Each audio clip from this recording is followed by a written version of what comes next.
Macam mana Masa melompat daripada Madrasah Nisha akan lompat ke dalam. Wow!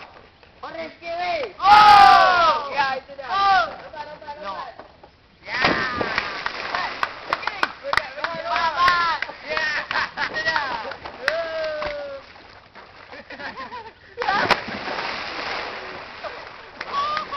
Itu dah habis. Oh!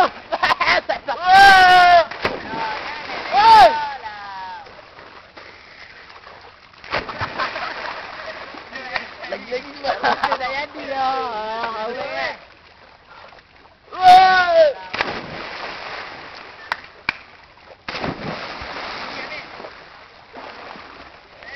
Semua tokok ni. Hai! Saya tuju. Jangan naik dah seorang sekali lah. Ah! Dia lambat lah.